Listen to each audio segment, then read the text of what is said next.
बिस्मिल्लाहिर्रहमानिर्रहीम। अस्सलामुअलैकुम। 10th science के स्टूडेंट्स को मैथ की क्लास में खुशामदीद। स्टूडेंट्स 1.1 और 1.2 हम कर चुके हैं। 1.3 के भी क्वेश्चन 1, 2 एंड 3 मैंने आपको करवा दिए थे। 4 वाला मैंने आपको होमवर्क में दिया था और मैंने आपको उसकी इक्वेशन भी बना दी थी। तो लेकिन बच्चे इतने नालायक हैं कि उन्होंने होमवर्क ही नहीं किया। तो आपने भी नहीं किया अगर, तो आप साथ साथ होमवर्क कर लिया करें। अच्छा जी बच्चों, तो ये क्वेश्चन मैं खुद इसलिए करवा रहा हूँ। आज का क्वेश्चन भी मैं खुद आपको इसलिए करवा रहा हूँ कि लास्ट लेक्चर में भी मैंने ये नोट किया था कि बच्चों को ये पावर जो है ये लेट करनी नहीं आ रही थी और ये नहीं पता चला था कि 1/2 स्मॉलेस्ट है या 1/4 स्मॉलेस्ट है। लास्ट लेक्चर मैंने आपको बताया था कि हमने स्मॉलेस्ट पावर लेट करनी होती है। तो जब आपको स्मॉलेस्ट का नहीं पता चलेगा तो आप लेट कैसे करेंगे। तो ये लास्ट लेक्चर भी एक दफ़ा रिवाइज हो जाएगा और आज का भी रिवाइज करके तो मैं इसको सॉल्व कर दूंगा। तो 1/4 का मतलब है 1/4, 4 में से 1। तो 4 में से 1 देखेंगे ये वाला हिस्सा बनता है जो कि छोटा है। और 1/2 मतलब 2 में से 1। तो ये देखिए 2 में से 1 बड़ा है, तो ये 1/4 स्मॉलेस्ट है। तो हमने 1/4 को ही लेट किया था y के इक्वल।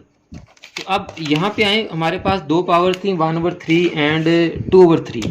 तो अगेन ये आपको मैं डायग्राम से समझा देता हूँ। 1/3 का मतलब है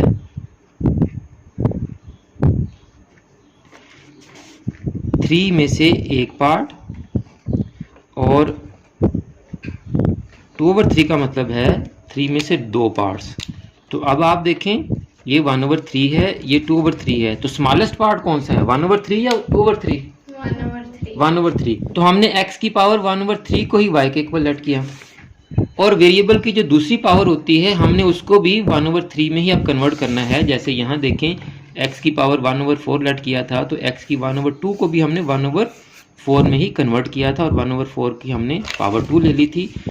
यहाँ भी हम x की पावर 1/3 का स्क्वायर लेंगे तो वो 2/3 के इक्वल होता है। तो यानी x की पावर 2/3 को भी हमने 1/3 में कन्वर्ट कर दिया।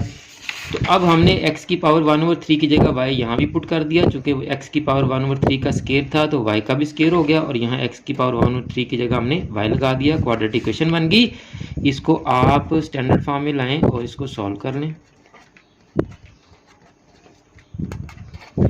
अब 54 1 54 है, तो आप 54 के पेयर बनाएं और उनको प्लस करें तो 15 आएगी। तो एक दफ़ा मैं आपको ये जो फैक्टराइजेशन है वो भी रिवाइज करवा देता हूँ। यहाँ पर मेरे पास चांस आ गया आपको अच्छी तरह समझाने का। अगर आपको फैक्टराइजेशन नहीं आती तो लास्ट वीडियोस में जो पिछले लेक्चर्स हैं उसमें मैंने बड़ी डिटेल से आपको फैक्टराइजेशन का मेथड समझाया है। तो देखें 54 के हम ऑल पॉसिबल पेयर बनाएंगे। तो 1 × 54 54, 2 × 27, 3 × 3 1 3, 24 18, 4 × 4 पे डिवाइड नहीं होता, ये 5 पे नहीं होता, 6 9 54, 7 और 8 पे नहीं होता। तो 9 की तरफ जाएंगे तो दोबारा रिवर्स में आ जाए। अब देखें यहाँ आपके पास दो पेयर ऐसे हैं जिनसे हमारा 15 आता है। 18 में से 3 माइनस करें तो क्या आता है 15, और 9 और 6 को प्लस करें तो क्या आता है जी 15। यानी यहाँ हम इन दोनों को माइनस करें तो 15 आता है और इन दोनों को प्लस करें तो 15 आता है।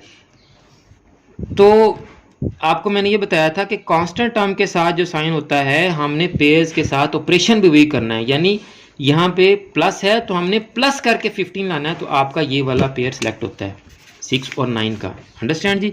और फिर मैंने आपको एक और मेथड बताया था कि आप इनको ब्रैकेट में लिखेंगे तो आपके साइंस ऑटोमेटिकली एडजस्ट हो जाएंगे। 9 + 6, तो जब ब्रैकेट खोलेंगे तो दोनों माइनस के हो जाएंगे। Y square -9y -6y + 54 = 0। तो अब आप इस पेयर में से y कॉमन लें। अंदर क्या बच गया जी आपके पास 5 - 9। यहाँ से आप क्या लें जी 6 कॉमन लें, -6 कॉमन, तो अंदर y - 9 = 0। y - 9 दोनों में कॉमन और इसका क्या कॉमन आ गया जी y - 6। अब y माइनस 9 को भी 0 के इक्वल किया तो आपके y का आंसर क्या आ गया जी 9, और y माइनस 6 को भी 0 के इक्वल पुट किया तो y का आंसर क्या आ गया जी 6। तो y is equal to 9 and y is equal to 6, आपके दो y के आंसर आ गए हैं। अब जो हमने लेट किया था उसमें y इज इक्वल टू 6 और y is equal to 9 put करेंगे। x की power 1/3 is equal to y है जी, तो x की पावर 1/3 y का एक आंसर क्या हमारा 9, तो यहाँ हम लिखेंगे 9। तो अब लास्ट लेक्चर में मैंने आपसे क्या कहा था कि अगर आपकी पावर 1/4 है तो उसको ख़त्म करने के लिए हमने बोथ साइड्स का क्या लिया था एक्सपोनेंट 4, 4 को वजनुमा लिया था। अब आपकी पावर 1/3 है तो बोथ साइड्स की पावर कितनी लेंगे जी 3, तो 3 से कैंसिल, 9 की पावर 3, 9 की पावर 3 लें जी क्या आता है जी कैलकुलेटर से 9 9 81 और 81 9 729, 729 ये है जी, ये आपका एक आंसर आ गया। फिर दोबारा आप x की पावर 1/3 इक्वल टू y लेंगे और अब y की जगह पुट करेंगे जी 6, x की पावर 1/3 इज इक्वल टू 6। अब बोथ साइड्स की पावर कितनी लेंगे जी 3, तो ये 3 से कैंसिल, x इक्वल टू 6 की पावर 3 लें जी 216 जी। तो ये आपके दो आंसर आ गए।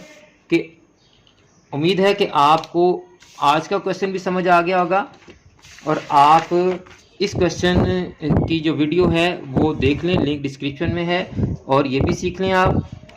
उम्मीद है कि आपको तमाम क्वेश्चन इसी तरह समझ आ रहे होंगे। अगर आपको किसी भी किस्म का कोई मसला हो तो आप कमेंट्स में पूछ सकते हैं, और आपने अगर अभी तक चैनल सब्सक्राइब नहीं किया तो चैनल को सब्सक्राइब कर लें, बेल आइकन को दबाकर ऑल नोटिफिकेशंस को भी ऑन कर लें ताकि तमाम लेक्चर्स आपके पास इन टाइम पहुंच सकें और आप मैथ को अच्छी तरह से सीख सकें। मुझे भी अपनी दुआ में याद रखा करें। जज़ाकल्लाह।